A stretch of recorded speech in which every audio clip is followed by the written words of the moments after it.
Why are people so dumb? It is 2020 and people are still asking basic and simple questions about things that could easily be found with a simple click and search on the internet. In today's video, I will be ranting about the relationship between human curiosity and our access to information, specifically highlighting why people ask such basic questions when a simple internet click can give them the answer. Is it because they're lazy? They don't have time to search? They don't know how to search? Maybe they've been living under a rock all these years and did not know that there was an internet.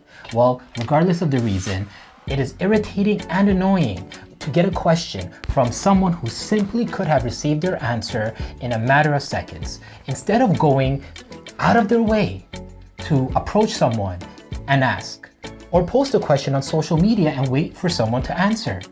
Chances are, the same people who you are asking when you're asking those simple and basic questions are probably going to be Googling it themselves. And when they do Google it, they're going to provide you with the answer. So why not cut that middle person out and go right into Google yourself and search for it? For the sake of this video, I will be referring to Google most of the time.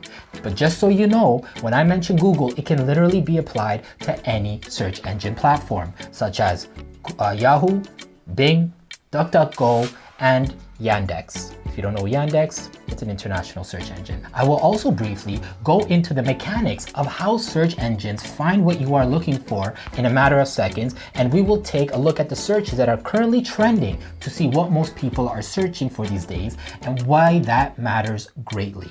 So on that note,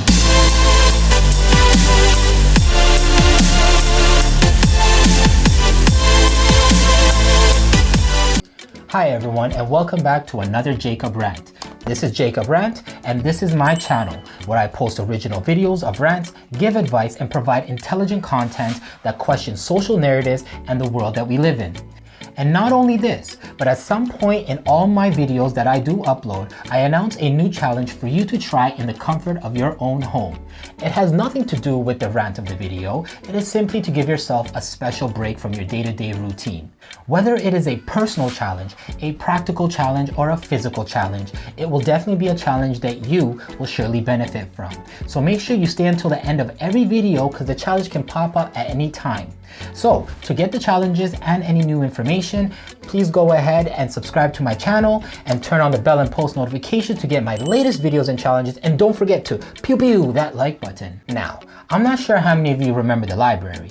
Yes, the physical building where books are all kept, not the virtual library on your tablet. Well, I have seen the shift from the days of where you had to run to the library before it closed to do research because the majority did not have access to home computers or reliable internet. And as such, internet cafes were a major hit for the average person. They would go to download, print, scan, email, anything that was tech related that they had to do. And if you did not have your own internet or home computer, you would most likely go to an internet cafe. Then a few years later, technology boomed. Everyone at this point had some form of technology that they could access daily, whether it was a smartphone, tablet, gaming console, or a desktop or a laptop computer. And with this abundance of technology and access to the internet at any place and at any time, there is absolutely no reason why people need to be lost in the sauce. You have a problem with your car? No need to send it off to the mechanic right away. Google a problem. For all you know, it could be a simple issue that you can get fixed. And it is better to go to the mechanic with some knowledge of the issue that you are having with your vehicle rather than going in blindly and being ripped off. So when people say mechanics ripping me off, they're giving me all these things, a simple Google search of what is going on with your car could have resolved or maybe given you an idea of what the cost or what the problem could be. Or maybe you are wondering why you can see both the sun and the moon at the same time during the day. It seems like a complicated scientific answer, but by simply clicking away on Google, you'll be able to find an uncomplicated explanation to answer your curiosity. Now here's a personal experience of mine that I actually witnessed recently. So, story time. So as I was watching the presidential elections that happened a few days ago, I noticed in the comment boxes and chats on the social media of how many people would ask stupid, basic questions like, why did only 200 people vote for this candidate? No, idiot. 200 regular people did not vote for him. It was 200 representatives of the Electoral College that voted for him based on their state. Here is another one. When it was projected that the Democrats will take the House, people were ecstatic, flooding the chats and comments with Democrats won, Democrats won, Democrats won. What? The Democrats have been in control of the House since 2019. This is the stupidity I am talking about. When we have information at our fingertips, any basic question like these can be searched up within seconds, instead of posting your misinformation and looking like a fool. Regardless of what you're searching for, your chances of finding it is extremely high. Now, the term search engine is simply what it states. It is an engine that searches what you request. But these engines are far more superior than any engine that you may have come across. What these search engines do is they do not search the whole internet when you submit a search, or else they would take hours or even days to find your answer. Might as well ask someone at that point. It will be faster. But instead, these search engines search the indexes of the internet. So what are indexes? So what that means is, instead of going through every site and page to find what you need, it goes through a set of bookmarks and tabs that are organized by type and subject matter. So for example, when you are looking in a cookbook to try and figure out what to do with Grandma's world-famous meatloaf, you would not flip through every page of the recipe book looking for meatloaf recipes. Instead, you would flip straight to the index. An index is essentially a roadmap to the book, listing names, places, and things in alphabetical order and giving the page numbers associated with each topic. You would look under M for meatloaf at the back of the recipe book, and then look at the specific pages listed in the index to go to. So simply put, a search engine index is similar to an index in a library, which lists information about all the books that the library has available. However, instead of books, the search engine's index lists all of the web pages it knows about. When the search engine visits your site, it detects new and updated pages and updates their index. When it cannot find your search, you get this. No, seriously, you get this screen. And funny enough, it took me 7 tries just to get that message. So that shows that there is almost nothing that Google cannot find. Now that we have a basic understanding about how search engines search and find, let me get back to my main point of why people are underutilizing the fact that we have the world at our fingertips. And although our breadth of access to knowledge expands and continues to expand through the internet, our search content does not reflect that. For example, by going into Google Trends, yes, if you go to Google, type in Google Trends, you will be able to see what searches are trending of the day, in what country, and so on. And during the filming of this video, the current trend in North America looks like this. From this, you can see that people have been searching mostly about the elections and celebrity figures. This may not show much in terms of why people are searching for these subjects, but it does show where people's priorities are in their searches. I'm quite surprised to not see the Roni as a trending search topic. Yes, Roni is the word I use to describe the illness that we are currently going through, because if I say the real word, YouTube will, remove my video.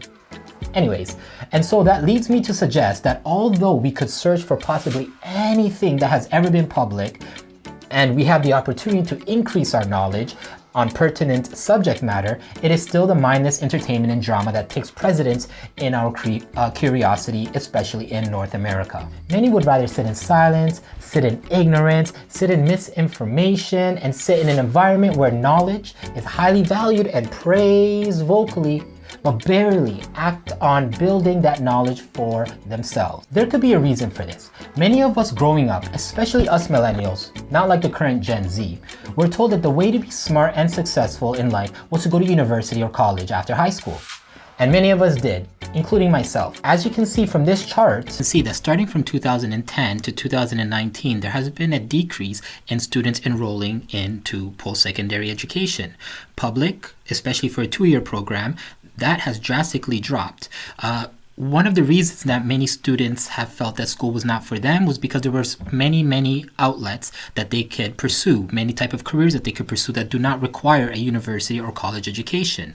And unlike the millennials who grew up in the 90s and the early 2000s, where education and university was pushed on us, there's not much pushing occurring these days. For example, a major example, Elon Musk has suggested that he is not hiring his engineers or scientists based upon degrees that they may have. He is hiring them based on the work that they can do. So, frankly, going to university or college or post-secondary education is not necessary or is not as required or looked at as it used to be back in when I was growing up. And because of this, the stereotype of if you go to college or university, you'll be so smart has been detrimental to the attitudes of millennials. Because after graduating, many of them became know-it-alls. Individuals who would speak for the sake of speaking and not having any substance to what they are saying. Simply put, just because you went to university or college and have multiple degrees like I do, does not mean one is intelligent. Intelligence does not come from school. Intelligence comes from what you do outside of school.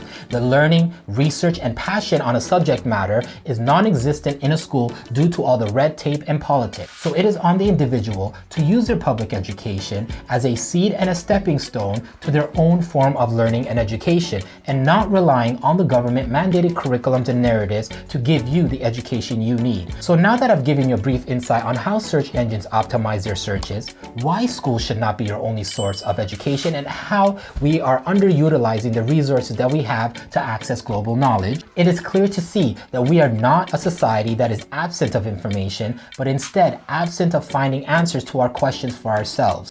And that leads us right to our challenge of the day. So today's challenge is question your characteristics.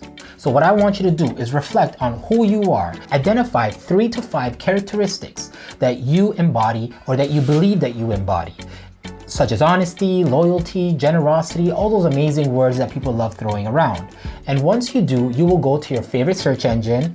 Mine is Google, yours could be Yahoo, either or, and search the definition of each of the traits that you highlighted that you believe that you embodied.